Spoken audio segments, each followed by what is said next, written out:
And we're live. Hey, okay, so welcome everybody to Ladies of the Round Table tonight, and we'll introduce our wonderful ladies of the round table first. And first and foremost, our CEO, our mom, the Queen Biatch, Shervasta. Hey, hey, what's up, everybody? Stream team in the house. And then our sexy, our tiny but wonderful Pixie. And tonight we are going to be joined by none other than Sherry Grainer Ray, who is one of our board members here at the LORT Network. And she's an author of the book Gender Inclusive Game Design Expanding the Market, and is the game industry's leading expert on gender and computer games. In 2005, she was awarded the IDGA's Game Developers Choice Award for her work in gender and games. She makes games, raises dogs, races Corvettes, and yes, is female in real life. She has worked for such companies as Electronic. Oh, we don't mention that name here, so forget that. Origin. I love Richard Garriott. Okay, Sony Online Entertainment, Kings. Okay, so She means electronic we're arts. not mentioning that name in my presence. They ruin too much. Okay, Cartoon Network, and she has worked on such licenses as Star Wars Galaxies. Okay. All right. The Oh, NG the look, N personal feels. the NG what? NG Destroy It Ultima, which we I love Richard Garriott. Fusion Fall, Wizard 101, Nancy Drew, Friday night, 9:20 p.m. Eastern. Okay, so we're at the end of this. And Welcome to the breathe. show. Woo! Yeah, welcome to the show, Sherry, and tell us a little bit about yourself that I didn't already say. Well, thank you very much for having me on the show. This is a first for me. It's the first time I've done this, so Yeah. this is fun. I started in games in 1989, working with Richard at Origin. So I've been working as a writer and a designer in the industry since then, which is far too long. I've worked on all sorts of things, from rides in various major theme parks to stand-up arcade games to Facebook games to really great licenses like Star Wars and Cartoon Network licenses and the World of Darkness stuff, and so it's been a really fun career. I've had a really good time. Okay. So what lassoed you into becoming part of us, becoming one of our board members? It honestly, you guys have the best attitude about approaching the topic of STEAM and girls and getting girls involved, and I think that attitude is really important for getting the girls active. I don't think you can, be real uptight about it and teach it like in school. It can't be a school taught thing. It's got to be something the girls think is cool and want to get involved in, and that's the attitude that this group has, and I love it. Okay. So we have Shrivasta, who I'm going to pass some questions on to right now. Why don't you take it for a few questions? Well, there's a couple things that when I think of Sherry, I think of the person I want to go to for advice. Obviously, with you being a board member, your words are like honey to me, being a female CEO, and you've paved the way for a lot of other women to be able to navigate our way through these shark-filled waters, as we've seen over the past couple of weeks. Of being a woman and being in this industry can be rough. It can be very downtrodden, and there's not a lot of accolades for us as females. Um, so I really want to pick your brain about female avatars. And as far as Lord is concerned, or Ladies of the Round Table, we have seen a lot of our fans and a lot of women in general, some men, because feminist is not a word that is encompassing all females. It encompasses everyone that wants to um, consider an equal equality for all. Um, so female representation in games. We've seen a lot of people raise up in arms and say that they want to be able to make this female character their own and their own vision, and not just what has been given to them inside of a game. And we know that that's very difficult for some studios, and some studios will not even think about it. And for you as a developer and being in the industry for so long, how have you come across the grain and made this a little bit more tolerable in what you're doing? Because I know you have a new studio opening.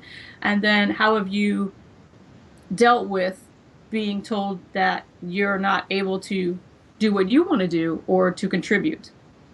Um, this has been an ongoing battle for my entire career.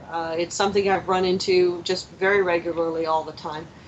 What I've done, and I've taken some flack for it too, but what I've done is I always tie it back to money. Things like when, if you look at the work that Nick Yee did at the Daedalus Projects and some of the others, you'll see that 60 to 70% of male players will play a female character, but the number of female players that will play a male character when they're given a choice is so small as to almost not be worth counting. So, frankly, if you want the money of the female players, one of the big things you have to do is give them a female character to play, and that just ties right back to money. How much money do you want to make? And the way I've always placed it was, you know, the women have a lot of money to spend, and I would like some of that for my company. Thank you. You know, it's really dumb to shut the door on that money. And I've given some talks at some places, and I've had some people say, well, isn't that awful mercenary of you? And I said, well, yeah. I mean, we can talk about being altruistic and women deserve and women should have a chance, but that's never going to sway anybody who's in a decision-making position. We have to talk to them the way, in the language they understand, and make it valuable for them to listen to us. And that is, we have to tie it to the bottom line. And, you know, when we've got 52% of the U.S. population is female, and the teenage girls alone control $14 billion a year in disposable income, I'd like some of that in my company. I don't know about you. Mm-hmm. And that's the way I've always framed it, is let's just make some better money for our company. So what I hear you saying is, as a consumer, we want to hear your voice, basically. Absolutely. Yep. Absolutely. Okay. We want to hear you the cash register ring. Cha-ching! Yeah. As you know, the women there, they want to play the games. Let's give them every out. Let's take the barriers down. And ultimately, that's what my book was about. Let's take down the barriers. It wasn't about painting games pink or putting in a shopping engine or making it about lipstick. That was not it. It's about what is your game right now? Can you look at it and can you identify barriers that are in there that might be keeping women who want to give you money, keeping them out of your game, and address those and make more money. You know, it's a known fact that if you look at most households, the decision maker is primarily the woman, the mom, the person that's raising the children. And that's not something we're saying because we want everyone to feel like, oh, you know, gosh, women are wearing the pants. It's honest to God truth, because the women are usually the person that is controlling what's going on, scheduling things, making sure things are taken care of. And you know, when women go to to shop for Christmas, who's picking out the Christmas presents? When someone asks you, do you want to buy a car? If you're a man and you're taking your family to buy a car, the man generally looks at the woman and says, what do you think? And 9 times out of 10, they're making the decision. Yeah, the audio industry figured this out 20 years ago, and figured this out and started shifting their advertising to address the female consumer when they figured out that the woman was the decision maker for the money in the family. Now, of course, it's not everything, and it's not all families, but it is something that needs to be taken into consideration if you're looking at making more money for your company.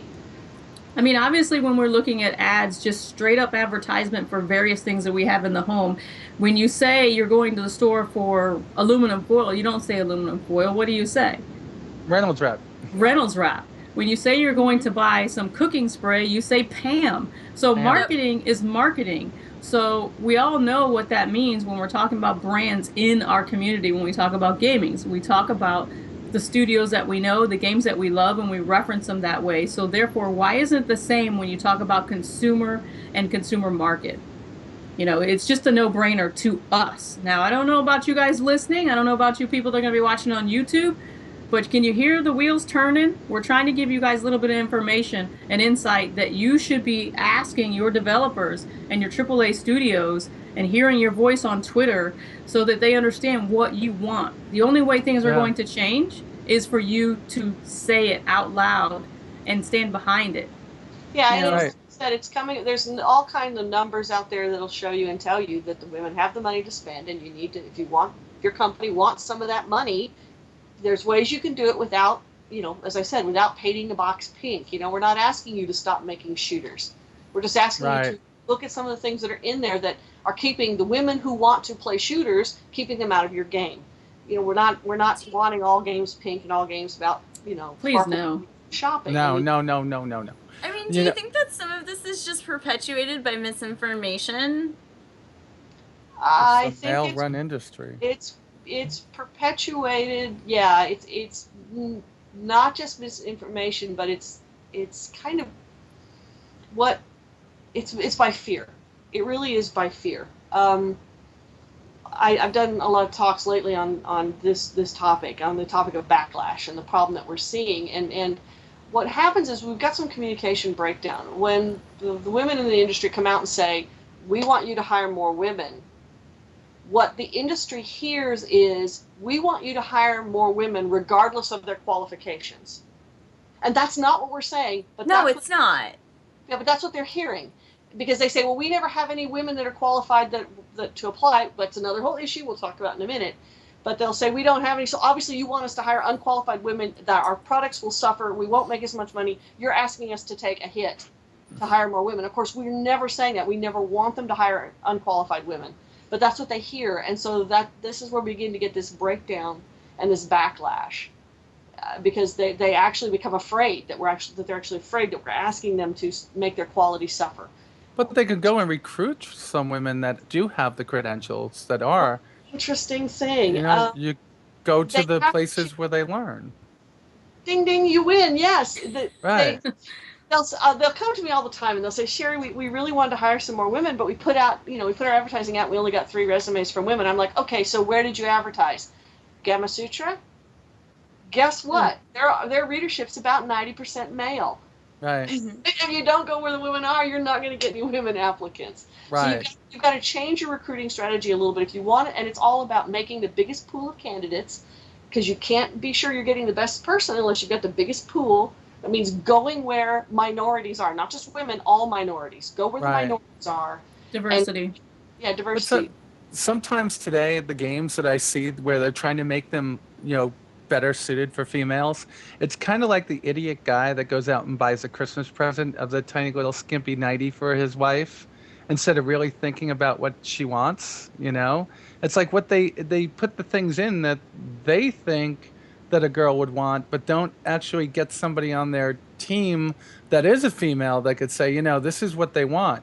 One Well, of the then you things, have the problem too that one woman doesn't speak for all women. yeah, So I know, you can't just but go take to the one woman on your team, which is, if you've only got one woman on your team, we need to talk anyway.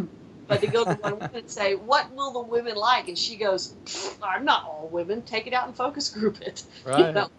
And Well, I we have to don't. say that this is another reason why we've created this roundtable format, because we feel that there is a strong voice out there, not only for the female demographic, but for the demographic and the people that support the women in their lives, to be able to say, hey, I know a girl who plays this game, and this is why she plays it. It's not because it's pink. It's not because it's pretty. It's not because there's 'Cause it's unicorns and sparkly. badass. Because they are a shooter and they want to play that game, and they're ranked in that game, and they love that game, and they understand the mechanics of this game, and they play it well. That goes to the same Yeah. thing like Sherry was saying, as far as your skill level in being able to be a developer, a graphic artist, a colorist, or whatever it is that you're doing. And it goes back to basic business sense. And again, unfortunately, there are certain types of companies and companies that get into a solid business plan, so they think, and they keep going that straight line. They do all of this because it's working for them, and they don't change it because it's making them money, and they're scared to change it because that money will go whoop. And instead of, again, Sherry said, checking out what the market is like, looking at the focus groups, asking the people who play the games what they would prefer, and getting the right information, we'll just stay on this solid line because it's working. Headphones are not all the same. Our heads are not shaped the same. Boys and girls' heads are not shaped the same. Our hands, when we talk about the mouse or the gaming pad, we can't reach those buttons, guys. We really would like a little bit of difference so that we can make sure that we're gaming to our maximum capacity to be able to smash face. There's certain things that we do in our gaming play style that will give us the ability to have that little bit of edge. And guess what? We will pay for that. We will pay the extra $50 Oh if that's what yeah. it takes to Oh be able to yeah. have that edge up. You can ask Pixie. Pixie was a professional game mobile player, and any little edge that you can get, you would take it. Am I correct? Oh heck yeah! I would pay I paid $450 for a microphone to stream. You think I'm not gonna drop $150 on a new mouse that fits my hand better, that makes me play at my highest like capacity? You are nuts. You think I'm not gonna Cha-ching. pay the money to buy a headset that actually fits my head, that doesn't make my ears feel like they're like gonna fall off because they're being covered so freaking tightly? Like, Yeah, you'll notice and I'm not in a headset because I never can find one that fits that I'm comfortable in. I just wear the That's headphones. yeah, And that's this what is exactly what we're talking about as a consumer. Most of us will just get by. We'll figure it out and we'll say what works for me. We'll just do this. We'll augment this and we'll get this because that's what's out on the market. But if See, there was something that focused towards you as a player, not saying it's male or female, but you as a player because that's what fits your head if you're looking at headsets. the really interesting thing about I've heard this talk. is this isn't the first time this has happened in the history in the U.S.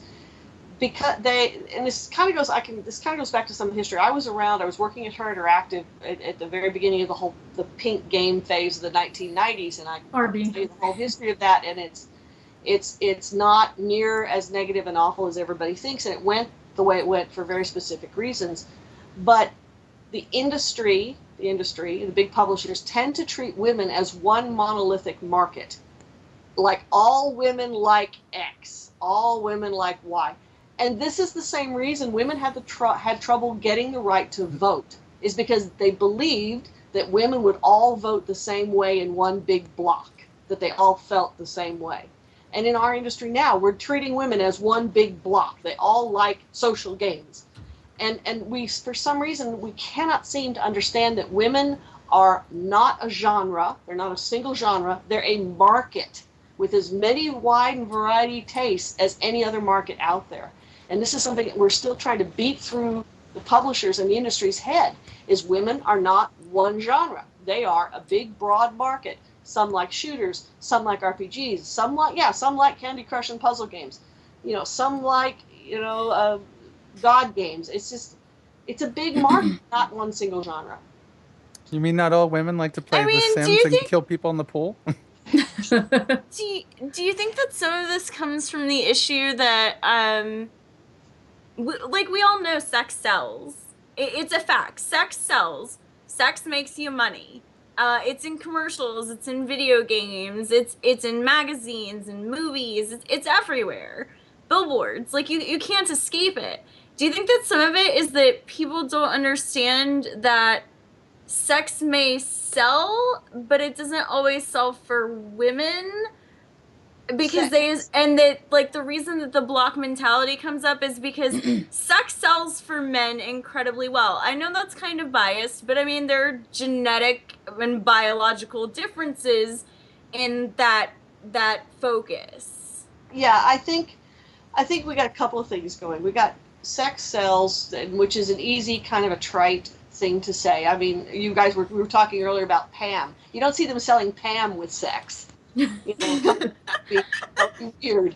So yeah, sex sells, but sex doesn't have to be used for everything. It's kind of the cheap trick. It's the easy way out, and it does get a very set market, but it is also narrow. Again, if you want to broaden your market out and figure out a way to get more people into your games, sex only sells for a very specific demographic. And frankly, our industry has grown beyond that demographic. We're no longer males ages 18 to 25. We outgrew that market years ago.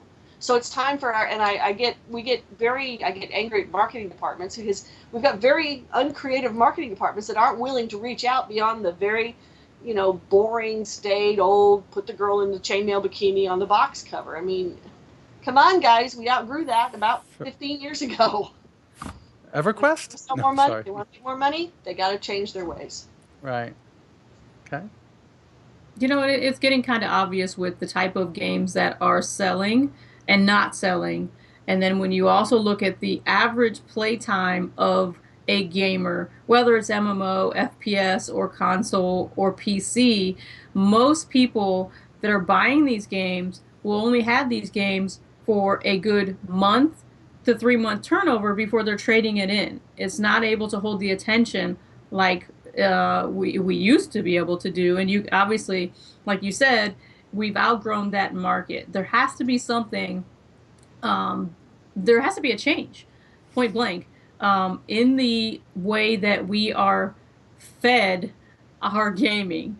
And when I say fed, I mean that in the literal aspect because of social media and what has become and how it has become such a monstrosity and in your face instant gratification tool for most people who are on the internet. Right. I Um, mean, do you think that some of the issue with that is like replayability with turnover?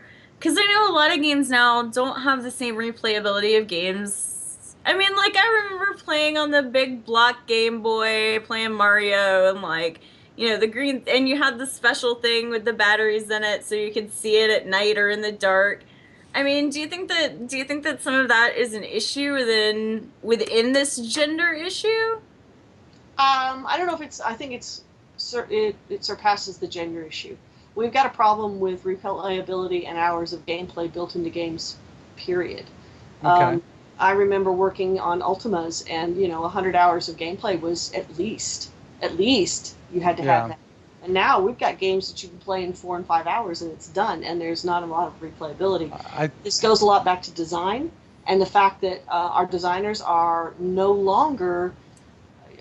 If you go back to the origin days, go back to the games when we had boxes. The way game development worked is the designers all got in a room. We thought of the coolest stuff we could think of. We put that in the game. We put it in a box on a shelf, and we crossed our fingers and hoped that the audience would like it. And today our designers are not doing that at all. Today our designers are, I swear, we're almost biz dev because we are no longer responsible for a box on a shelf. We're responsible for a continual revenue stream. Continual. We have to make that game, and it has to hit every single mark, and it's metric driven right now, and that does not lend itself to long term gameplay. It's that or we need it, creativity. right. It's got to be right. bang buck right now, so we've got to be shooting fireworks off in your face every single moment because we want to get that money out of you right now, and the metrics are designed for right now, not longevity. And so it's a very because we've got this different style of design, it's being designed for instant gratification right now, not for longevity. Now, did the market cause that or did the designers cause that? I think it's somewhere in between, but it does certainly fall back to the design for what they're being told to design for. I mean, I think some of that can be attributed to just I think some of that's generational issues actually. Um like I am of a slightly younger generation than a lot of people. I'm kind of the baby here. But Right. like instant gratification with my generation and even generations like younger than me now, oh my God, I feel old saying that. Like it's huge. It's huge. It's a big And it's a gap. big You feel old? problem. It's a sound Like bite. you want Yeah. everything now, you have to have it now. You're not willing to wait. And do you think I mean I think in a lot of ways like quality suffers in that regard. I mean Quality just in suffers general quality. depending upon your definition of the quality. I mean, we do really great games that give you a really short, quick, bang for the buck experience. We do that really well now. In fact, that's the main thing we do now. Yeah, I'm sorry, Portal. Portal, great game. Very short gameplay. Right. But a great game. But good for what it gives you. We just don't. So The question is, do we have a market there anymore for these longer, games that take longer to do more? right. I still have the market there. I think the market is still there. It may not be as big as a Candy Crush market, but it is still there. What about if they just changed it to releasing games in an episodic way that you get, a little bit of both. You get the long-term, gameplay out of it, but you're releasing it, 10 missions or whatever it is at a time. DLC, yeah, downloadable Yeah. content. DLC. It's being done and being tried. And I don't think anybody's hit it squarely yet, but I think that's where it's going to go. Is it safe to say that the closest has been like the BioShock Infinites and the what's the new one that just Borderlands. came out? The Borderlands? Yeah, Uh, Borderlands. I think you need to look at the Walking Dead and Wolf Among Us Oh, stuff. Wolf The Among Us. Walking Dead, Epic definitely. series. Every single episode has to be right on here the day it comes out. So I Yes. understand. Yeah, so Yeah, that I I love think I love that's that. Telltale's got it going on. They are looking Yes. at the way the market Good call. yeah, is growing and how they need to speak to the shift in the demographic, and they're ahead of the curve if you want to be honest, Well, of what's going on, and they're cross-platform as well. So you're looking at something that it speaks to a lot of people at one time. And we talked right. about that you got to be hitting it at all cylinders right when you're out of the gate. They are doing that. yeah, they do a really good job, and they do a great job. So they do the episodic content. It's very much more story based. It's a lot longer of gameplay because you've got these episodes that you're waiting for. Okay. So All right. So I guess we're going to hit another question she wants. All right. I mean, we've been blasting her with questions one after the other. Do you have One another after the question? other. Let's talk about Zombie Cat Studios. hey, Zombie Zombie cat. Cat, That Yay! sounds familiar. that's my little studio. That's us. Yeah, that's right. If you guys don't know, Sherry has broken away from the pack and Okay. decided to go out on her own, and with a group of obviously great people behind her, because you can't do it alone, there's no I in team, and create Zombie Cat Studios. Now, Zombie Cat Studios is a lot of things under NDA, so we really can't give away a bunch of stuff, but you are working, as I know, on educational games, correct? We have some educational games that we're talking with right now, and we have some original IP that we're doing. So Great.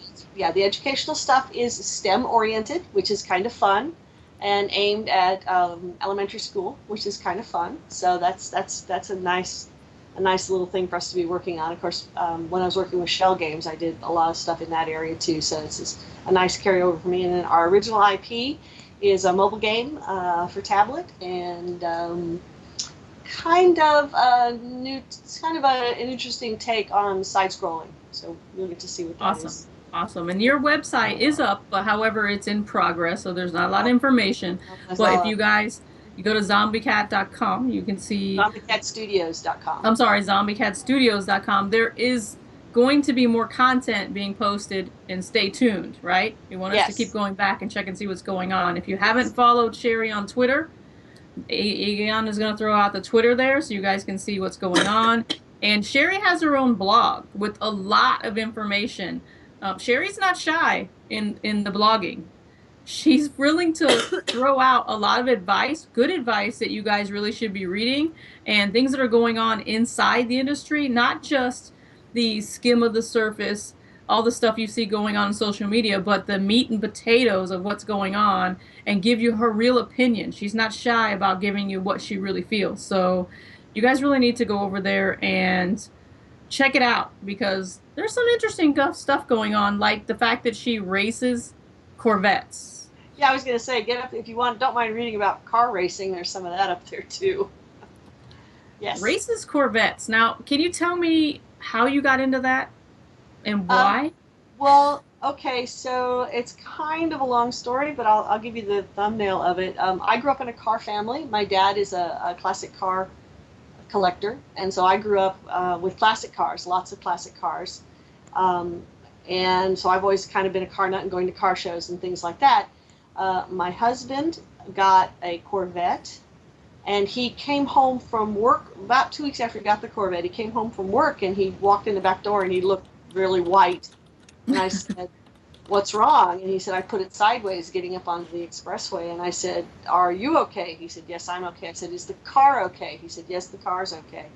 So the next day I got on the phone and I called the guy that we had at the dealership where we bought the car, and I said, "You were said something about some kind of driver's education driving event. What is that?" He said, "Oh yeah, you need to call this particular organization. They do driving events where they teach people to drive their sports cars." And I said, "Okay."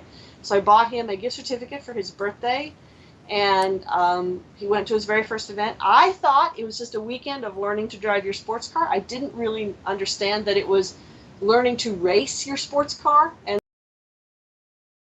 race. And he began to learn to race and started going every weekend and doing really well at it. And about 2 years later, I decided I needed a new car.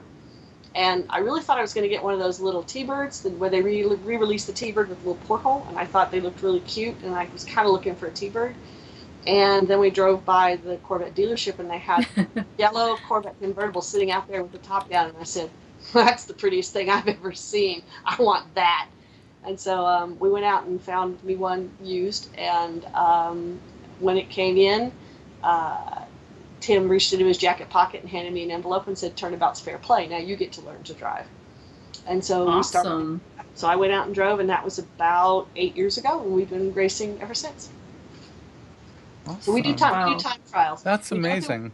We don't do wheel to wheel racing. It's not wheel to wheel because I care too much about my car to have anybody running into it.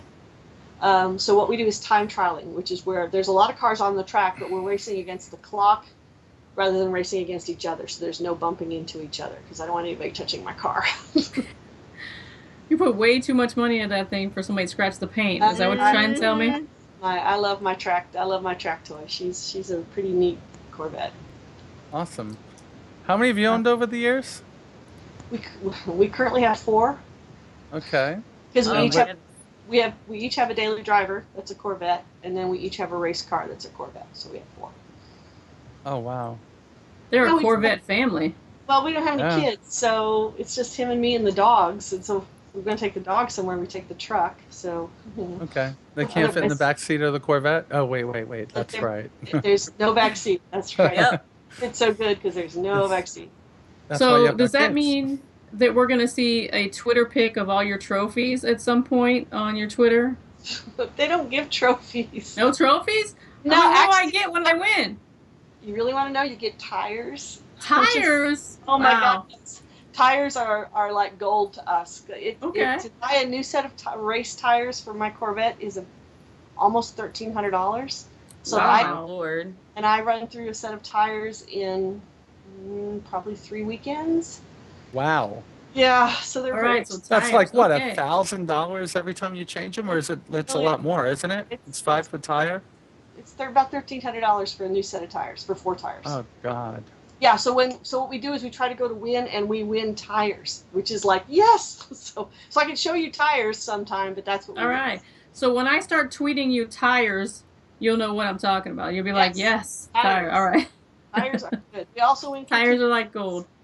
Yeah, tires are gold. Tires are good. We can win. Sometimes we win brake pads, which is another thing that we go through a whole lot is brake pads and oil. We get oil for the cars, which is also something we go through. So honestly, if you think about games, what we get back are consumables.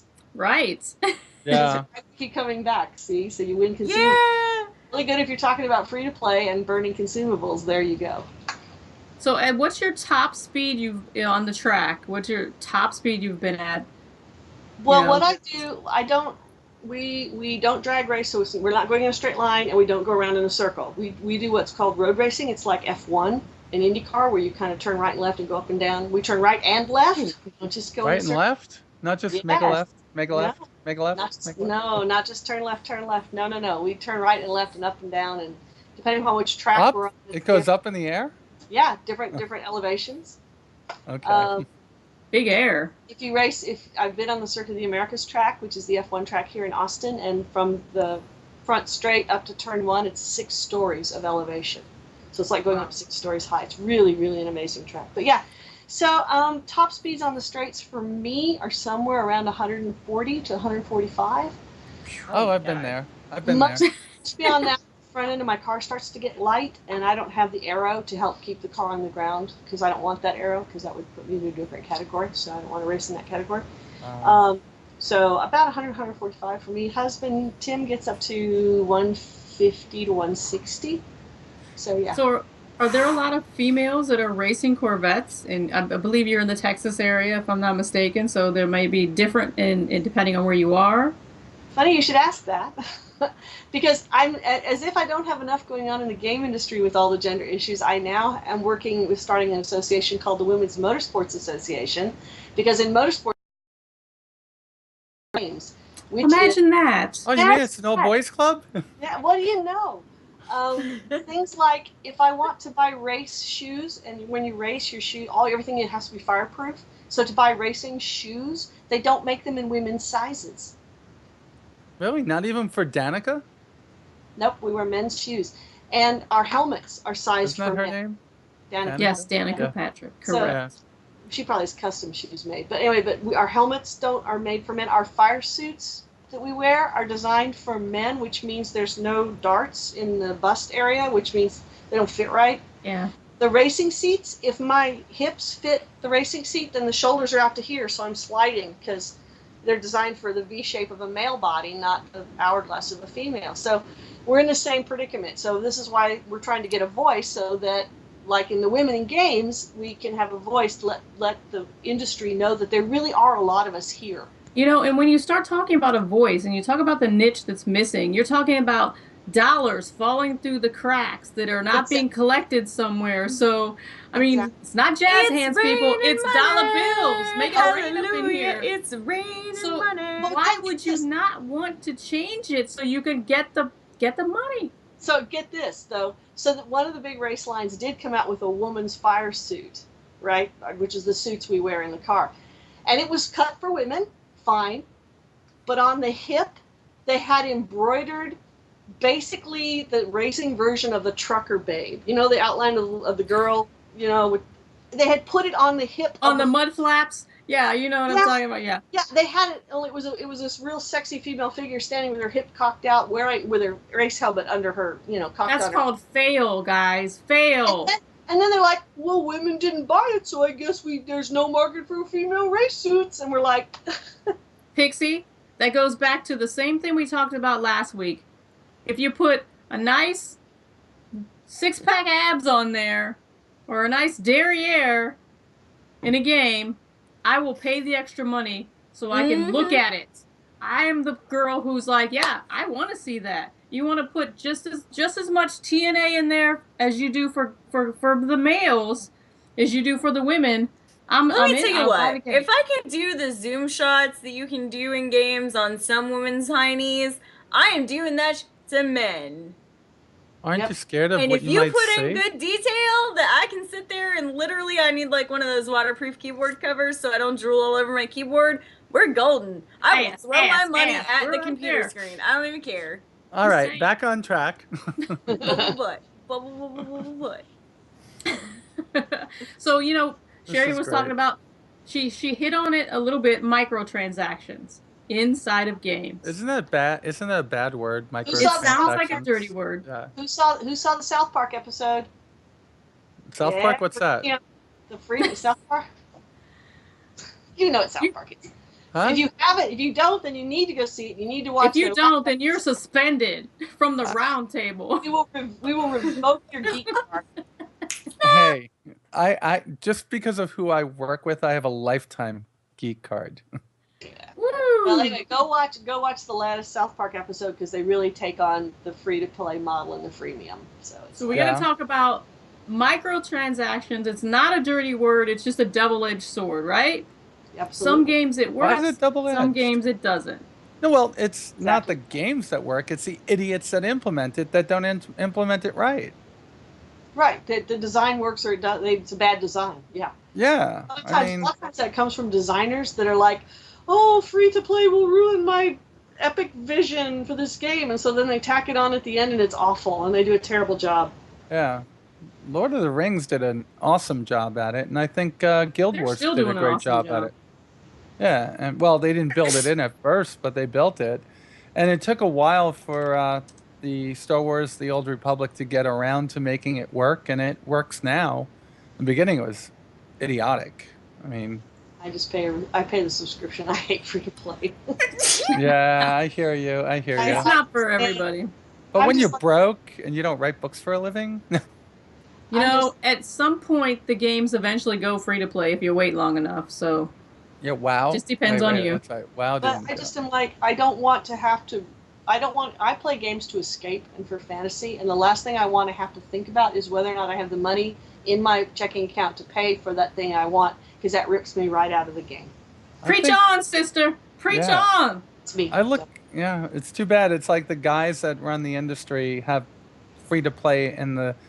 You know, like the guys that play World of Tanks, it's like the free-to-play gold mine of like this time period, and people don't realize it. Millions spent a week on something that doesn't have a subscription because, you know, they need to get their gold so they could buy their ammunition and stuff. It's kind of nuts. Or the games that I play, like Clash of Clans with my kids. It's like, can I have $5 more? I need $5 for gems. I'm like, wait, I gotta go back and look at how many times I bought you gems. It's like crazy. Yep. Yeah, it could run you the gambit, especially when you have kids that are trying to play something. And then, you really want to look at the fact of, used to be when we were younger, we could play a board game and have family Yeah. game night, or watch a TV show and have time with your family. And now everybody's got some kind of device. No matter what age the child is, they've got your phone in their hand, the iPad, the tablet of some sort, and they know how to use it. TV, And the there's laptop. lots of educational games out there. Not as many as we would like, because Like there are, Call of are Duty. a lot of games for younger kids. There's a lot of games for kids that are in grade school, but there isn't anything that goes beyond that capacity to keep them engaged as of yet that I've seen. And you're right, Nikki. I need more gems. I need more Right. whatever it is to be able to play. And I don't know about you, but my kid, I'm like, if you sweep the floor or if you do the dishes, I'll give you that $5. That doesn't work anymore. Those chores just doesn't get it. She's like, I'll wait for birthday or whatever the case may be. That doesn't happen to float the boat. So, You guys got questions in chat? Throw them up, guys. Throw them up. so with the game that you might be developing with that brand new wonderful company that you're starting, are you going to be looking into microtransactions? Oh yes, Kinda. you kind of have to. Yeah.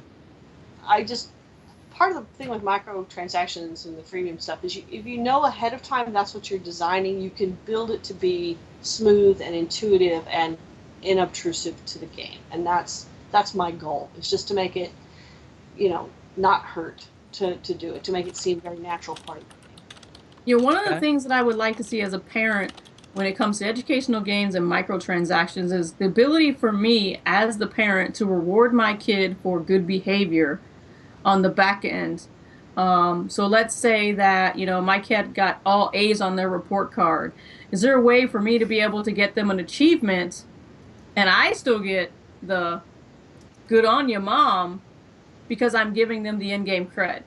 It's not just all about just buy it and they get it, but be able to integrate that family atmosphere of, I know that you did well, so I'm rewarding you that you did well, so here's how it works. You know what I mean? To be able to work together in tandem as a parent. And I haven't seen anything that is out there as of yet to be able to integrate being able to monitor your kid and be able to still be a cool parent for monitoring them and making sure that they're doing well online, or whether it be tablet or console or whatever. Well, sit tight and give it about another probably 6 months. All right. I'll tell you something that I'm working on because we should be ready to announce by that time, and I think you'll like what we're doing. All right. Well, I will keep my eyes peeled because it is very important for me as a parent to keep those cool creds Yep. at tweendom time. Tweendom Yep. time means I am on the edge of getting kicked to the curb. So I gotta get all the cool points I can get. Yep, I understand. Whew, all right. So Okay. I think, Nikki, you ready to roll? Yeah, we're ready to roll to hot topics. So I'm going to mix them up. We have them in notes, but I'm going to mix them up a little bit. And I'm going to do mine, then we're going to go to Pixie, and we're going to end with yours since it's so big. Okay? It's so big. It is. So, one of the hot topics this week, and it's something that caught me by surprise because I try to keep up on like the new movies that are coming out. And the one that is going to be mentioned later on is going to be a biggie for me. But you got Mark Wahlberg, and of course, this isn't good. I'm going to go to the webpage where I read about it. So you got Peter Berg and Mark Wahlberg teaming up, and Peter Berg, of course, is the director from Friday Night Lights, which I loved, and they're teaming up to do a remake of the $6 Million Man, but evidently $6 billion in this case.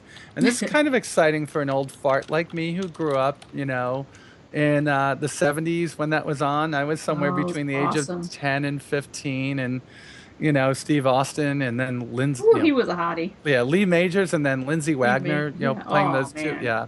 So to me, this is great because they tried to bring back the Bionic Woman. I guess it was around the last writer's strike. The The Heroes was latter on. 90s? No, this was in the mid 2000s, so it had to be 2004 to 2008. I think it was in the 2008 Oh, I writer's strike. remember. Yeah, David Icke, who was one of the two producers from Battlestar Galactica. Ron, I killed Captain Kirk. I can't talk. Aegon Oh says my God. inflation hit the $6 million man. Yes. No, but they're talking, yeah. They're just making fun of That it. was good. Okay.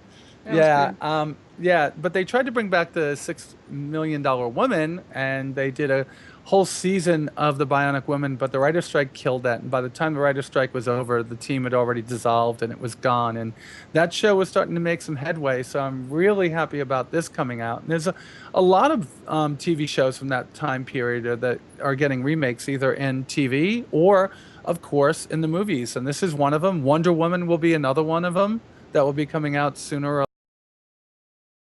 I'm very happy to see this one coming out, and I can't wait. And especially with, hey, come on, Mark Wahlberg and Peter Berg together, it's got to be something that I'll go see. And I'm going to move on from there, unless somebody else has something to say about it. What do you remember most about the $6 Million Man and Bionic Woman series, Shiv? Or I'm gonna pass it over to Sherry first because I want to hear what okay, she good, remembers. good. Well, it's not what I remember. It's the fact that my brothers and I shot our own version, and I actually have some. Oh, I have really? on Super 8 actual movie film. We actually shot Awesome, our own version of the $6 Million I would Man. love to see that. awesome. I need to find somebody who can take it and digitize it for me because I have the guy. Please. Costco, My Costco. brothers want it, and some other people want it. I would love to get it to where we can show Yeah. our version. I mean, because I don't know, I was maybe 14 or 15 when we shot it, and Oh God, it's hilarious. It's a hilarious kids movie, so we shot it ourselves. So that's that's what I awesome. remember about it. Is we made our own version. I Okay. remember the fact that I just fell in love with the whole concept of the bionic man and woman. I mean, first the bionic man, I was like, Lee Majors, oh, wow, man. I mean, come on, you talk about a beefcake back in the day. He was just amazingly beautiful. And then you had the bionics in at the age of, 10. I was like, this is Yep. such an epic show. And then you add in the bionic woman, and I was like, I need to be her. Yeah. I am her. And then, you put them two together and they had the show together and it was just blew my mind. And the sound effects, you're right, BJ. There is nothing like the sound effects. To this day, you hear that noise and you don't go anywhere else but back to the original 70s show. It just takes you Yeah. back. And if you watched it, it's just like Charlie's Angels. You can't go past that, and nothing I've will ever top that for you. yeah. It's I Unseen, love amazing. it can't be unseen. I love when they bring back those shows from the 70s and do them now because in the 70s everything was kind of corny when you go back and watch it. And now everything has a certain level of darkness and a little bit more, and I don't mean darkness to the point where Ominous. everything is bad, but I mean it back then everything was glassed over, right? Everything was shown to us from a happy time. When somebody got hit, you didn't see blood. When somebody got shot, you didn't see guts, right? And now it's all being brought back with a little bit more a little bit more reality in it. And I like that. And when you think about it back then, bionics were 100% sci-fi. There was nothing in that world that was ever going to be like that. And they got pretty outlandish with that show, with actually chasing down Bigfoot and then finding this other civilization on Earth that was going to help them cure cancer. It was kind of crazy, interferon and stuff like that. It was kind of crazy, but I'm really happy to see it coming back to have that that one show that I really liked when I was growing up to have the spin on this reality. And back then, like I said, it was all sci-fi, and today you've got the servicemen that put their lives on the line for us, for our freedom, coming back from Afghanistan or back from Iraq, that are having no limbs. And when you see what they're doing for them and how they're, getting limbs that actually feel these days, that it's a possibility that, they're not going to be Steve Austin and jump over a building, but, it's actually coming to a point where these things can be reality by the time our kids are our age. Well, I It's have to pretty say, cool. Nikki, servicemen and women, because I know that's what you Yes. meant, but I want to put it out there correctly I in case like to put somebody it wants out to there the troll you way that later. Battlestar Galactica does, because in a I true world of equality, there is no difference. I agree, but in the Okay. world of troll, they're gonna eat your face off. I'm Oh, trying to yeah, save your sorry, life, guys. In the girlfriend. world of troll. Oh, And come on. then In the world of Troll, I live there. Aegon says bringing back stuff in the 70s isn't always good. He's afraid to see a modern Buck Rogers. You know what? There are some times when they take your favorite show Wait, as wait, a wait. young child and That just that was the yeah, 80s. Pixie's like it's over my head. I don't get That it. was all the of 80s. this, Wait, wait, all wait, of wait. this just. Wait. I need the sound effect from the little robot. Bitty bitty bitty bitty. Yeah. And And then Aaron Gray, who later went on to be well, I'm not going to spoil it for those of you who haven't uh, seen the show because Pixie uh, is just going to go. yeah, But bitty bitty bitty Aaron bitty. Gray went on to be Okay. the best agent that you've ever seen in your entire life for a bunch of people who are working in the industry right now. That's where she went on to Okay. be. Dun, Yeah, dun, and dun, dun, Funny dun, dun, says dun, dun. Spider-Man TV show was horrible for him. So The some The people only are animated? old saying show that I liked, Batman. Batman. Hmm. Yeah, that was the 60s, hun. I The still watch original. it to this day. The original, yep. That was the Sure. The 60s. original. The Okay. purple Batman suit. Now he's the mayor of Springfield? No, I can't remember. All right, so we're going to move on from there. Pixie, you said that you had a hot topic for us. What is it? Okay, so this is kind of touchy, but how many of you guys have seen the video on YouTube of street harassment? Oh, wait, didn't we Uh, talk about that? Yeah, we touched base a little bit last week, and I think most of us have seen it. Yeah. And I don't know, we all have our opinions. Pixie, go for it. well, Let's see what you got. this is like the amount of stuff that is going viral, like, and this is why I brought it up. The amount of stuff that is going viral right now is just insane. So you've got Yeah. the video with street harassment, and that's going viral because, like, you have tons of people who are like hollering about it being racist, about it being like horribly, horribly sexist, about it just being wrong. Like it's awful. And there are a couple of things about it that like I really have to get into because this is something that like happens way too much. Misinformation. So the Wait, video, say it again. Say it again. misinformation. Thank you. So the way that this video is put towards people is super shocking. This girl walked around all areas of New York. It turns out it was only Harlem for 10 hours. And they cut and edited all the footage of all of these people street harassing her. Some of these people are like telling her good morning. Like they're street vendors who are like, "Hey, good morning. Hey, sweetie, what's up?" Like like in my assessment, I would never be offended or feel harassed by. Like these are people who are trying to talk to me and engage in a conversation so they can sell me stuff. Well, like it's just that's how it is. But then there are like creepy people. But it's 10 hours of footage that's cut together to fit in like 2.5 minutes. Now, 6. you talk about like exploiting things. This is hugely exploitative. You're taking 10 hours of footage and you're cutting it down to 2 minutes so that it looks like this woman is literally walking down the street and being back-to-back harassed. Because when you watch it, that's what's happening. So you're getting angry and frustrated because that's what you're seeing. You're seeing this back-to-back street harassment. When in reality, it's like 10 hours of footage. 10 hours of this girl continually walking like the same area. It just, like, it boggles my mind. Like, the amount of the way that things does are it really portrayed now. matter how long she walked?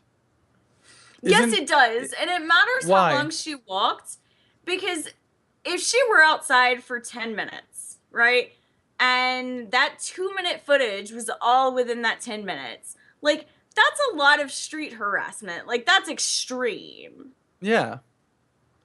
What a lot of it is there, when you cut down a length of footage that long into such a small portion and you compact it, it's literally like taking. But you still don't know how much that they throw out still had harassment in it. Right? Guys, the key you're word making of an what we're talking assumption about that is perception. yeah, but It skews your perception of the situation so much that your emotional reply isn't necessarily your intellectual reply. Yeah, but you're making the assumption that everything that was thrown out was good. Maybe from 10 hours, I just used the worst. You don't know. That's the assumption, though, that you can gather. And that's the assumption that really you should gather. But you shouldn't make an assumption unless you see what it all. did they say about that assumption? What did they say? Felix and Oscar? The reason why that's the assumption that you should gather, even though assuming makes an ass out of you and me. Yes. The reason that that's the assumption you should gather is because of the way the information is presented within the video. All right. It is presented in such a way that it almost clearly states that, like, the footage was cut down to get rid of the boring stuff where nothing happened. It's like cutting down a movie on TV where they get rid of, like, a couple of the little scenes that just don't matter. Except for they're cutting out a crap ton of stuff. It's like watching a movie and getting the beginning and the end. Like, you have no idea what went on in the middle. All right. What you guys have to remember about these types of videos. Wait. I go into my studio. I go down into my studio twice a week to shoot my videos. Mm-hmm. It's 20 minutes for my videos, and I wind up with 2.5 hours of footage sometimes. Right? Mm-hmm. And there's pieces in my video that sometimes are better than what I put up on the on the show that I make each week. You can't make the assumption that everything is bad. The fact that this girl walked around the streets and there was catcalls like that, it's just showing you that it does happen. She didn't go out there and entice people to do that. She just waited for it to happen, and the fact that it exists is the problem. It's not the fact that it's not underwhelming because she went out there for 10 hours. It's still uncalled for that she got it, even if it was just 10 minutes out of 10 hours. It's still there. So if someone looks at me and says, "Hi, beautiful," and I respond, "Hi," and continue walking, is that really harassment? That's not harassment. Some of the other stuff in that video is. That's some of the stuff that they show in this video. I know, but that might be the good part. You got to remember, Pixie, that some things that may purring. not be harassment to you may be perceived as harassment to someone else. That's so therefore, the perception is whether she was there for 10 minutes or 10 hours, it is all about what the intention of the video was for. Exactly the conversation that we're having, guys. Remember, this is PR promotion. I'm not saying that this is a bad conversation to be having. Like, do I think that it's necessarily okay for, like, me to walk down the street and have people make, like, random lewd comments? Oh, like, no. Like, if you're gonna, like, tell me in very explicit detail, like, what you want to do to me as I'm walking down the street, like, I have a problem with you. But I think that the way that it was edited genuinely... Okay, so the video got 3,653,597 hits, right? The way it was edited was to get the hits, all right? Correct. But I'm playing devil's advocate with you. See, and here's the thing. You can't make the assumption that because they only put in 6 minutes of 10 hours, they have to make the video 6 minutes. Because they only made the video 6 minutes of 10 hours doesn't mean that those comments didn't happen throughout the 10 hours. It just means they picked the best and worst of those comments for those 6 minutes.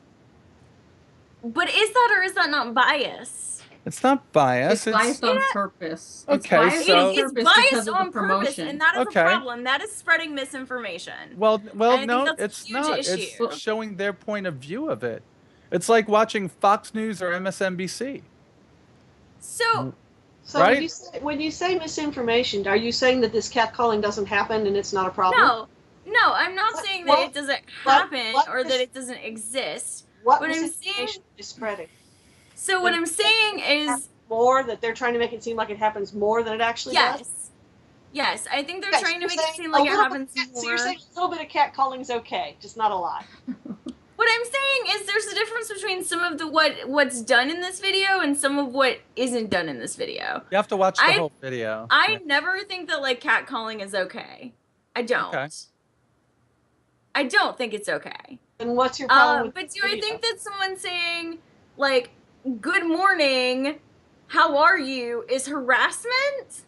That's not what they're And some pointing of this out. is stuff that is some of this is stuff that is specifically cut into that video. So Like you I have think issues it's with I some think of the it's things that are- biased. I think it spreads a lot of false information, and because there are things that they've said like I walked around all parts of Manhattan. No, you didn't. None of this footage is from anywhere but Harlem. It's been debunked. Why is that? So the answer is you should not ever walk in Harlem? No, So my just- issue is that Or that The it's only a way problem in Harlem? they presented I like there's a way that I need to say this. I think the video's racist and incredibly so. I thought the Perception video was. I thought the is- video was part of a bunch of people that did the same. And we have to put the disclaimer out there, Pixie, that that's your opinion and not the opinion of everybody on the show. And No, I it's think not. that This is only my opinion. this conversation again goes back to perception of how you see the video and how the edits were made, whether that you feel that they were made as a racial overtone or whether you feel that they were made as a sexist overtone, or do you think they were just made to have this conversation that we're having right now? And I think that I think there's a the lot of conversation all that of we're it. having right now will go nowhere because we all feel there's various views on how we each see the video. I think that Right. the point overall is that there are some issues in New York where, There are whether it's issues Harlem or everywhere with anywhere else, catcalling. that women have been treated unfairly and maybe have gotten some more catcalls than not.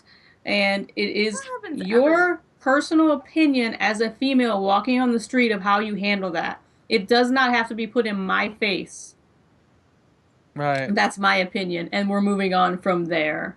Oh, It's a good okay, Mom. conversation, and I think that we all can agree that the video did exactly what it was supposed to do, is to get It us made to have us a talk. conversation about And that's it. what we're doing here because I don't know. I'm looking at that video sparked like 50,000 other videos where people Yeah. are trying to debunk it or going out there and finding out and trying to debunk it. I just watched two while we were talking.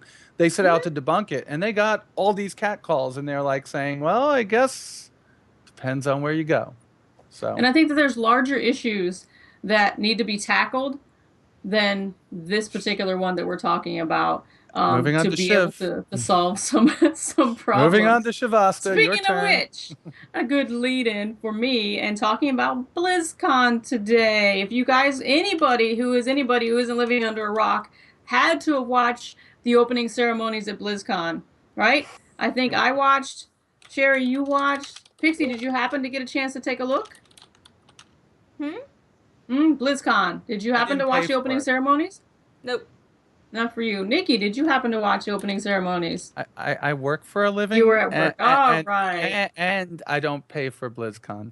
No, opening ceremonies are free, so you Oh, can were always they? go back and check out on their YouTube. And right. today, CEO Michael Morham actually stepped up to the plate, went and made some comments that he will probably take some flack on but we're very proud to say, and we live tweeted right at the time he was making the announcement today, that we are happy to see that Blizz is actually taking a stand on Gamergate.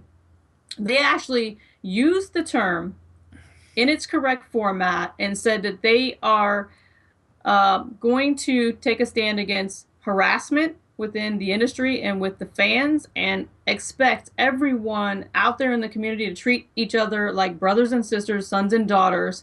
And they are going to make the effort to have the community overall make changes. And I think that is huge, huge for a company like Blizzard. Because like I said a couple of weeks ago, I think it was 2 weeks ago, I'm waiting for one major AAA studio to come out of the gates and say, enough is enough. Who's going to take a stand and take a hit on their bottom line and say, Right. we just can't take it anymore? And it happened to be Blizzard. And right now, Ladies of the Round Table welcomes you, Blizzard, to the community. We will knight you in the kingdom and have a seat at our table, because we are very proud to say thank you for taking a stand. Sherry, what are your thoughts on Michael's comments today? I think it's about time. I was starting to tell you guys earlier about this. If you follow Ernest Adams at all, he wrote a really great essay called Call to Arms for Decent Men. And in there he says it's up to men to start addressing this problem, because the people who are perpetuating the problem don't respect women to begin with. So when women speak out against it, they're not going to listen to anything they say. So it takes them listening to people who they respect. And I've said before, we need the publishers of the games that the GG jerks play to come out and say, this is not cool, and stop it. Because that's the only people they even slightly respect, and that's who they're going to listen to. We can sit here all day and talk about it, and they don't respect women, so they're not going to listen to us. Right. It needs to come from the people that they have, if they have at least a little respect for, to say, we make the games you play, and we say stop. Yeah, I think that for those of us who have played WoW for any length of time, let alone from vanilla WoW, it is actually not surprising that Blizzard be one of the first people out of the gate to have this conversation, to take the stance. Because, to be perfectly honest, as an MMO player and a person who has seen MMOs come and go, Blizzard has always been on the forefront of something. And their player base is pretty solid and loyal. So it's interesting to see how the community reacts to this, or whether it is going to make a difference. I think the most... Go ahead. I don't know what their recent numbers are, but I know their numbers as of about 5 years ago. They had a 25% female player base. So they, again, we're down to that bottom line in money. They stand to continue to make money by supporting their female players. Yeah. Okie I would agree with that. And I think that it's going to be interesting to see who else jumps on this bandwagon now that the Kraken has been released. Because this makes it a lot easier for other people to say, oh yeah, I'm raising my hand. We need this issue to be resolved and taken care of, and respect across the board. Because again, like we said before, feminism is not a word that is just equated to women. It is a word... I'm not a feminist. ...that has become almost filthy or dirty or negative in this culture. And it does not mean that we're ball bashing over here. We have no gripes against the men that are in our lives. We have no ill will against the men that are developing games that we play and pay for. What we do want to see is equal rights and equal equality for the talents that we have as a woman, or a developer, or a person that is taking the time, earning the education, and growing the tools to be able to make or do whatever it is that we have sacrificed to do. Whether it be brewing beer, whether it be racing Corvettes, whether it be a veterinarian, I want to know that I have the ability to go toe to toe with you, and you're going to respect me for the skills that I have incurred and the time that I've taken to get those skills under my belt. That's all. That's all I'm asking. And if you as a man cannot feel that I am your equal, then that's your problem. That is a problem that you have internally, and your self-esteem is lower than mine.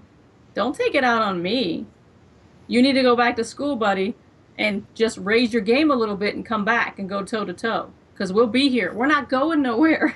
We're really It's all not. about those egalitarian views, guys. Egalitarians for life. You know, we have a lot of men that work with us in Lort Nation, a lot of guys that are standing behind us and support us in what we do, and we would not be able to do anything without them. Producer Ian being one of them. We have skills that we know that we're good at, and we got skills that we know that we need help with, and we're not afraid to ask for help. But we're respected all across the board. Okie dokie. So Oh, I love man. when you get off on a tangent. You just I keep do. talking. I could just go I'm to sleep rolling and with let it. you talk, and then I look at the clock and go, "It's almost 1 o'clock." No, just Oh, kidding. So we each have a feature. Okay. we each have a feature. Shavasta, I'm going to put yours up first this time because it's something I've been waiting for years. Yes. Star Wars Episode 7 has officially been announced, and it has a name. And Nikki, go ahead and just shout it out. Just shout out No, the name because not you're for so me. I excited. can't. I'll cry. It's The Force Awakens. But didn't the Force awaken in the first one, which was the worst one, or didn't it awake in the fourth one, which was the real first one? So now in the seventh one, it's awakening again. Maybe it's for the people who were late. Okay. Maybe Because remember, it's a whole new generation. Yeah, it's Disney. That's true. Sherry, go ahead. say maybe it hit snooze. Now it's working. I I don't know. did I'll- that one. I know a lot of people are excited, a lot of people are wrought up, but I'll, when I see it, I'll make my decision. I was so bitterly disappointed with 1, 2, and 3, so disappointed and so upset that I no longer get my hopes up about it. So Well, they we'll got rid of judge the, when it comes out. they got rid of the Nice. one thing that was destroying Star Wars, the creator himself. I Right? think they did. Yeah. And the thing is like, I'm sorry. I'm sorry, but like, Disney. Like, I'm sorry, but like, Disney partners with pretty much anybody, and like, like Midas. Blah, bright and shiny gold. Yeah. I mean, like this that's is what going to Disney be does. good. Disney makes movies and things that sell and that do well. Yeah. And this is a good thing, right? Yes. That's why I'm excited. It's that Yes. I love that the first thing that Disney did when they got the franchise was they had 3 people sit in a room, go through all the lore, and decide what was canon and what wasn't going to be brought into the universe. And I like that they did that. It got rid of a lot of things that I thought was real, that was part of the Star Wars universe, but it's actually a reset. They hit the reset button and said, no, this is the direction that we're going, and these are the things that matter. And you want to know what else mattered to me? In the last week, now that we have a new name, Disney dumped the old games, X-Wing and TIE Fighter, off to good old games, and they're back, and you can play them again. So I'm excited about all the stuff that's going to be coming out our way in Star Wars and Shiv. This is the perfect one to put up there for me today because I love this part of it, and I can't wait to see the movie. And I hope to God, like Sherry said, I've got to reserve my excitement until I see it, but it doesn't keep me from feeling excited. Now that's a kind of a contradiction. You know what's exciting is the fact that we can share these with our minis, the games. Yeah. I mean, it's stuff that it's like coming out of the vault. We're talking about Disney, things that I'm able to go back and say this is why it was so cool for me. I'm wondering now that they actually have someone that could write dialogue to write the scripts, if it's actually going to make sense when people talk. So that's going to be what I'm waiting for. So Sherry, are you excited, or are you gonna? I mean, She's- for you, you've been there, done that. So With what? What do you think with the Star Wars? I mean, Oh, I know you like said you're reserving your judgment, but no, you don't. When I say 1, 2, and 3 broke my heart, so here's so this morning as I'm actually in my head planning to write fanfic that rewrites 1, 2, and 3 because I was so upset the way it went. It was not, and I have to have it make sense, not like those movies did. It just totally broke my heart because I was working on Star Wars Galaxies at the time, and Yeah. I had to just watch those movies and think that we were going to have to wrap some of that stuff into the games, and it was just Thank horrible, and it just broke my heart. And so this one, I'm not going to let my heart get broken that easily again, or have that happen. So I will judge it. I will not go in with bad expectations, but I'm not going to go in with good expectations. Hey, and just so so you does that know, mean we need to keep an eye up on your blog then? Because oh, yeah, awesome. If Oh, I just so write you know, fanfic, they erased midichlorians from the universe. thank God. Yeah, so they're gone. They have no purpose. They erased a lot of stuff, and the erasure of the EU is kind of hard for me because I have several friends who wrote novels, Star Wars Yeah. novels, and published novels in those, and now their work is erased, and I find that kind of sad because they're personal friends of mine. that is So sad. that's kind of But hard their for me to work isn't accept. erased. Their work is still there. It's just not Disney's official. It's still mine. I mean, the Jedi series, they're not including it, but it's, you know what I mean? Because they're taking it in a different direction, but Yeah, it's it still still there. makes me sad. It still makes me sad because, like I said, I had Yeah, some I gotcha. work on it. There's a And lot of novels. There's over 60 novels that have no purpose in this new universe now.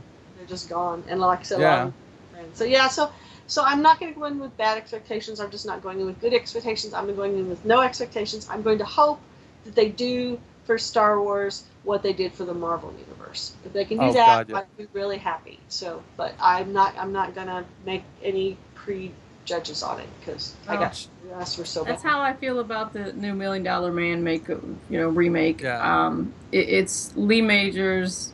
I can't see anybody else doing the show or if they did a Yeah, movie, I don't care what it is. So I really got to go in, just no expectations, just let it roll, and then come out with my honest opinion in the back end. yeah, I Yeah. agree. So the features are going to be an all Disney feature lineup. So we're going to go right over to Pixie. I don't do Disney. So Well, like first of all, apparently we're having a rousing version of karaoke. But not even real karaoke in the chat. We're having parody karaoke. Where they're see that. combining the song Let It Go with Star Wars. And I have to say, this is probably one of the funniest things I've seen in this chat to date. But no. So my feature is actually on Phoenix Covenant. I've kind of talked about it in shoutouts before. But I actually got the demo box. They sent me the demo box. I was like super excited, opened it up. I was like ready to go. I was like, yes, I'm gonna play this and it's gonna be awesome. For those of you who don't know, it's a combination of like Magic the Gathering and Final Fantasy Tactics is kind of how it's described. It's a board game, so it is a tactics card game. It is going to be LCG when it comes out. It's currently in its second round of Kickstarter doing stretch goals, but it is amazing. So the strategy is like seriously real. You're able to come back from the game. Like MTG, one of the biggest things that I hate about MTG is like you can get mana hosed so easily just by the luck of the draw.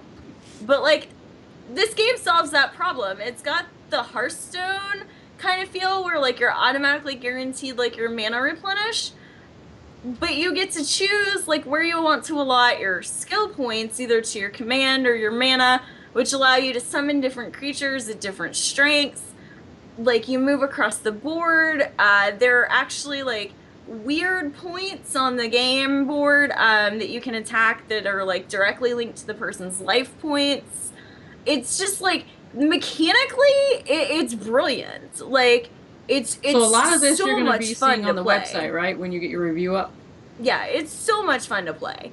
So like seriously, I suggest like if you like TCGs or LCGs, like you go and you like look into this because it is amazing. And it's incredibly well polished for the stage it's in. And you can tell by the board that I have, at least. I don't want to like give spoilers, but there are things that aren't in the game yet that are going to be put in the game at a later point. And the developers are incredibly nice. If you have any questions, you can hit them up on Twitter and they'll answer. They tweet back at like everything. It's absolutely amazing. Wonderful game, wonderful people. If you have the opportunity or you have the money or you're interested, like go support them on Kickstarter because it's fantabulous. Like I can't explain to you enough how good this game actually is. I think she Awesome. likes it. You I sound think she very likes it a lot. passionate about Dude, it. okay, so I kid you not, like I got the game, I opened it up, I played it like 3 times one night, and then I played it like another 6.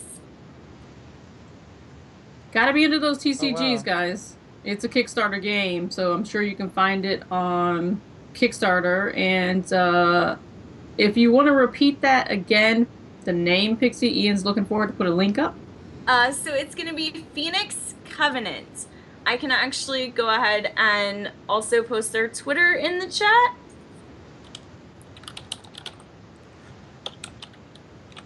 So I'm gonna move on to I'm moving Captain on. Marvel.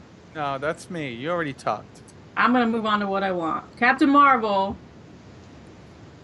Really? I think that everybody here should know who that is. If you don't, then there's a problem. You're watching the wrong channel. So did you read it back in 1968? You know what? I was born in 70, so I read it later, but I read it in the 70s. So again, for me, it's a whole different thing than maybe for the next generation that came after us. But my question is, since they're talking about making a Captain Marvel movie, who do you think should play Captain Marvel? You know what I mean? I mean, there's a lot of people that have royal shit fits over who gets cast in these movies, and it has become almost a personal people when you say Ben Affleck or excuse me, someone else is being cast in a role that you have in your mind the perfect person and they cast someone else. So guys in chat, we want to hear from you as well. I'm going to start with the guest, Sherry. If you had to select one person, and it doesn't mean it has to be a younger person, a person that is, you know, going to be able to do all the stunts, you know, right now, if this movie was filming today, but we're talking about from an actor's or an actress's standpoint, who do you think would be the greatest person to play in your mind for your perception? Well, Excuse me. you're asking absolutely the wrong person because I don't ever remember actors or actresses' names very well. And I don't do that whole got to be this person cast. I don't. In fact, I prefer going to the movie to see who they cast and then seeing if I agree with it or not. I just never go in with any, I don't think about movies that way now. My husband always thinks about movies that way, and I could ask him and he probably would have somebody, but I kind of don't care. I just hope they do a good job at who they pick. I don't get tied up with who it should or shouldn't be. I just never did. Michelle Rodriguez. Michelle Rodriguez for you? Pixie, what about you? I forget her name. She's one of my favorite actresses, but she played a Gwen Stacy in the new Spider-Man movie. Yeah, I don't know who that is either. Emma Stone. Emma Stone. Emma Stone. That's good. I still Okay. think that Michelle Rodriguez, she's badass and she'd be awesome in the role. You know, for me, Michelle Rodriguez can do some things, but her depth is kind of low, in my opinion, when you're talking about acting. But that's just my opinion. Okay. You know, she knows I don't how know to who die I in a would want movie. to play, who I want to play Captain Marvel, but I'm like Sherry. I want to go in and experience the movie and hope the lore and the story is there, and then the actor can carry that. Because that's a heavy load. I would never be able to go in and be that at that level. So the better and the funnier question is, who would you never cast? Yeah, that is a good question. Betty White should not play this character. You know. Yeah. Are you kidding me? Betty White would be ingenious in a parody version of this. Betty White can play anything in my mind. Yes. She's the woman that I am. You hear that, Betty White? Totally. If they make a parody movie of this, You need to be cast as Captain Very- Marvel. Yeah, okay. But it so needs to be like Captain Depends or something. I don't know. Hey, be nice to Betty White. Hey, I love Betty White, I but she's love Some of us, getting, some of she's us getting on up this show there. aren't that far fight away more. from Depends. man, it just it's a matter of opinion. Nicole Kidman says pink down there in chat. That's an interesting What? choice. Pink. Interesting Pink. choice. I think is yeah. She I there. could It kind would of see be. Nicole It would. Kidman in that. It would. Well, older, right? Older. These Well, people, she yeah, is. that would be good. She is That would be rather, good. you know. Like She's Moulin old. Rouge, Nicole Kidman, I could definitely see. Moulin Rouge, Nicole Kidman. Kathy Zeta-Jones. Catherine Zeta-Jones. Yeah, I don't know. She's badass when she want to be. She can pull it off. 20 Linda years ago. Carter. Scarlett Johansson would be good too. Linda- Yeah, Oh, but she can't. please, God, She can't play she's- two I'm sick of roles. Scarlett Johansson. I love her. She think can't play I- two roles. She still has to be Black Widow. She's overdone. I like her as Black Widow. I just don't need to see her again someplace else. It's like, No, Yeah. and I never want to see her in that movie. I will remain nameless again. Oh God. I think All that right. you're So we right. skipped over a lot tonight. Yeah, Well, you we're skipped running over. late. I know you skipped over a lot tonight. So next week we got to pick it up. Not only did Blizzard announce, the whole GamerGate stuff that there's, their position on it, but they also announced a new IP, which we have to talk about next week. And you Yes, also definitely. have, I'm you- excited.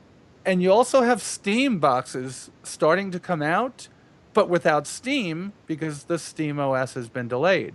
So these are things that we could be touching base on, but definitely Captain Marvel was one perfect for our show. So with that, why don't we start closing out the show? Any Oh, final sure. questions? Yeah, any questions in chat? Throw Lisa I can say it. Lisa Silver- Silverstone. Oh wow, yeah, she would be good. Christina Oh. Applegate. No. Jennifer Morrison's not bad. Huh. Interesting, guys. Those are some interesting choices. Huh. Cameron Who Diaz? knew? No. Demi Moore? No. Demi Moore. Hey, Demi Moore Go can back. pull off quite a bit. But let's go over to our shout outs for the evening. We're going to wrap up the show. If you would start, Miss Pixie, please. So shout outs to Phoenix Covenant for making an awesome game. I pretty much oh my god, so obsessed. It basically they just fed me crack. They on a fed you board. crack. Yeah, basically. I shout outs to Mel for being here. Mel's my duo partner. I play with him all the time when I'm streaming. So thanks to him to being here.